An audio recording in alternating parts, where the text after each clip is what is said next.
This is section 7.1 for Math 1040, and in this section what we're going to do is we're going to move out of these discrete random variables and move into the continuous random variables.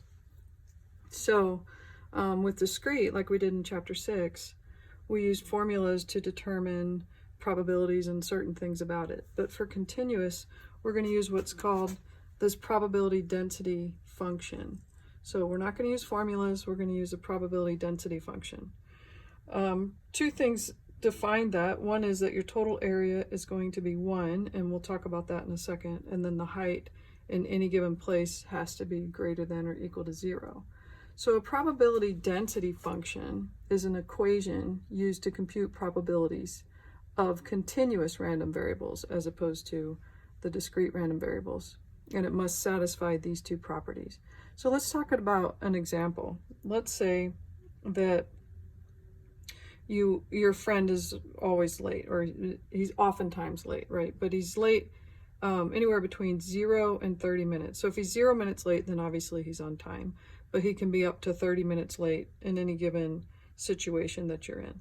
So what we can do is we can basically create this function here and figure out or look at the area underneath this function, between the function and the x-axis, and that area basically will be interpreted as probability. So here's how it goes. The total area has to equal 1. So if my base is 30 and the whole area has to be 1, then 30 times what will equal 1? 30 times 1 over 30 equals 1. So this height has to be a number so that when you multiply base times height, you get a total area of 1. And this down here represents how late he'll be. Will he be 0 minutes late or anywhere up to 30 minutes late?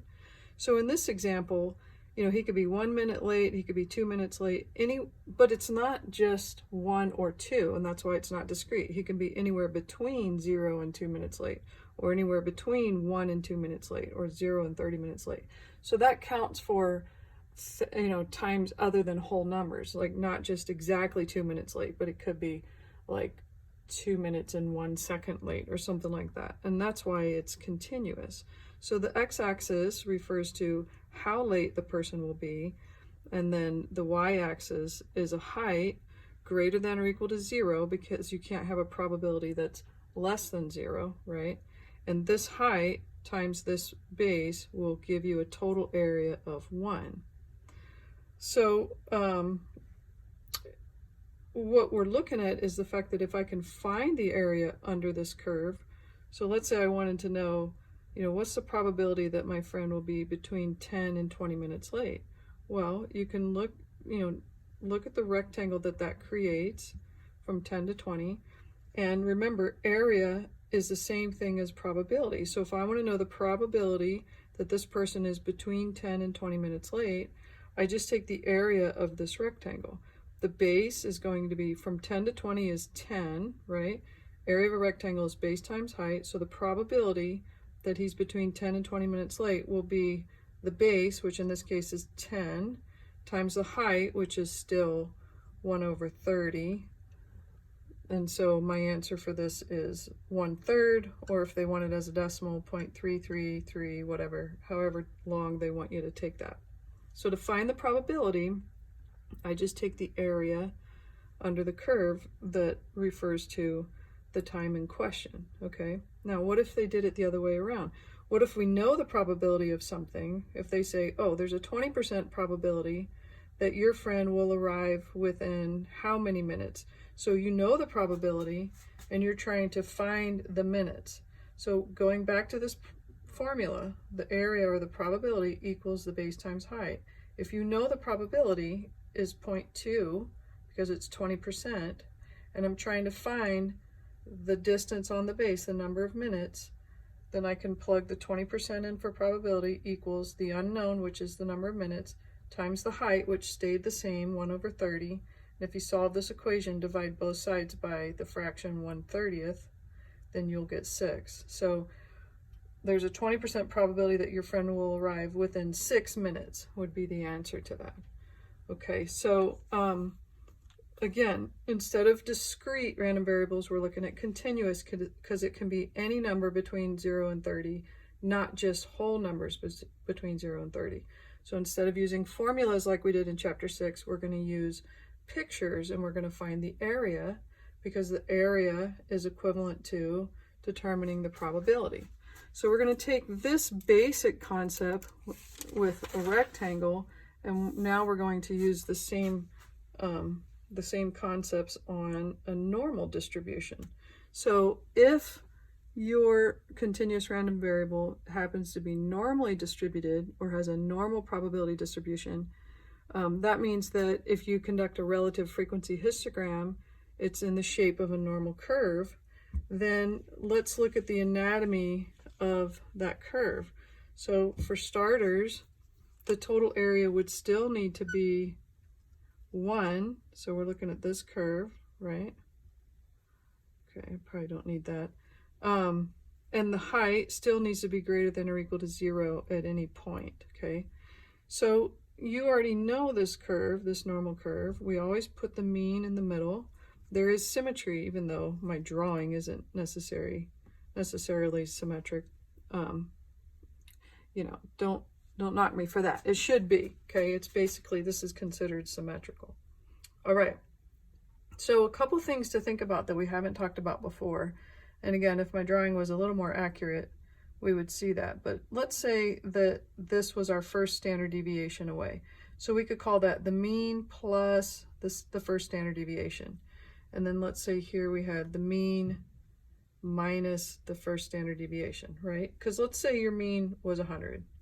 And let's say your standard deviation was 10. Then 100 plus 10 would make this 110. So I wrote it that way. 100 minus 10 would make this 90. Okay, so we've done these before, so that should feel familiar.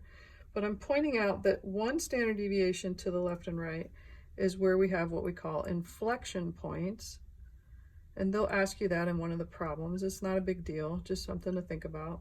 And again, my drawing is a little bit off, but the inflection point is where it changes from its concavity. So in other words, here it's concave down, right? It's like a bowl pointed downward. And then all of a sudden it switches to concave up. So that's like a bowl facing upward. So this would hold water, right? This would dump water, okay? And then here's my other inflection point. So again, even though my drawing is a little bit off, those inflection points, had I drawn it correctly, would happen exactly at one standard deviation away from the mean on both sides. And then of course we have, you know, 2 standard deviations. What's important about that? Not that they're going to ask you in this homework section, but 2 standard deviations away, outside of 2 standard deviations, is where we consider something to be unusual, right? And we talked about that in the previous sections. Okay, so this is also a probability density function. It just happens to have a shape of a normal curve instead of a rectangle. So in the homework, they're going to ask you questions about this. Is there symmetry? Absolutely. You know, the left should look identical to the right. So if I'm trying to calculate the area under the curve, the area under this region would be half, right? Because the whole area is 1. So this would be half, and then that would be the other half. So those are just some points to know about it. When you get to the last question on the homework, they only give you one chance. So, you know, if you're not sure, make sure you ask me and I'll check your work before you hit submit so that you don't get that counted wrong. An interesting concept is this concept of if my standard deviations are smaller. If I have a small standard deviation, then the distance between here and here is smaller, right? The whole thing crunches in, but because it still needs to be an area of 1, then think about like if this was, you know, Play-Doh and you pushed it in, but you still had to have the same amount of Play-Doh, well then this would pop up, right? So if your standard deviation was smaller, then your whole function would be skinnier and taller, right? So it's like, imagine me crushing that, then it would get tall and skinny. And so that refers to one of the questions, or it references one of the questions in the book. So I think that's about it. I mean, this really isn't, oh, there's one other thing I did want to talk about, which is the interpretations. Okay, this is not a very difficult section, so try not to overthink it. It's actually almost too simple in some ways, okay?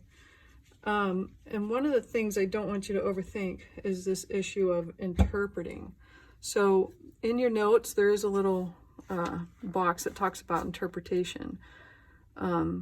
So let me look at a problem really quickly and I'll tell you what I mean. So I'm going to go towards the end, like problem, let me take a look at problem 16. Yeah, problem 16, question B is a really good example. And so it says something like, oh, the figure to the right represents the normal curve with the mean. So this is problem 16, part B. So they give me on mine that my mean is 266 days, and then my standard deviation is 16 days. And it says the area between x equals 20, or x equals 290 and x equals 305 is, so they give me the area is 0.0594. What does that mean if they tell me the area is 0.0594? That's the same thing as telling me the probability, which is the same thing as telling me the proportion. Okay, so we use these words interchangeably.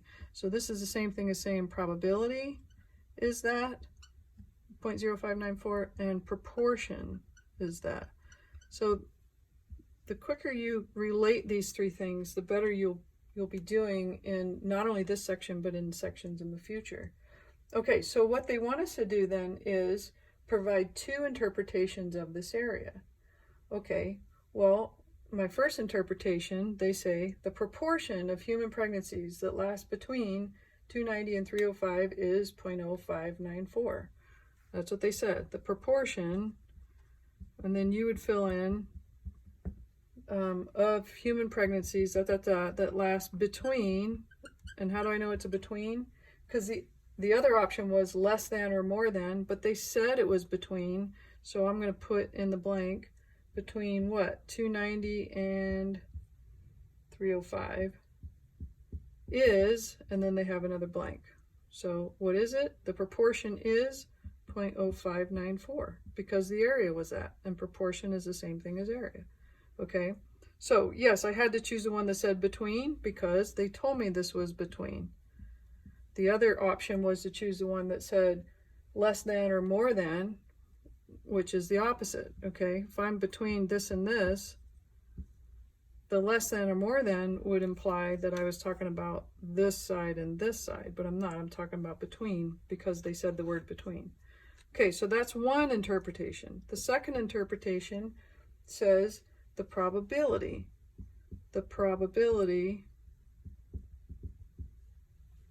that a randomly selected human pregnancy lasts between and then again I'm going to choose the option that has between because they told me it was between. I have to fill in these blanks. Between what? 290 and 305 is what? Is 0.0594. Okay, so again, don't overthink these. You're going to put the same stuff in, and all you're doing is making sure that you choose the one that says between because they told you it was between. Had they said it was less than 290 or greater than 305, then you would have chosen that option. But these are identical except for the word proportion and probability, which mean the same thing. So you are giving two interpretations, and the only thing you're changing are the words proportion and probability, and they are interchangeable. So so good luck on this. I think you'll do really well, and I think you'll be able to get it done pretty quickly. And I'll talk to you later.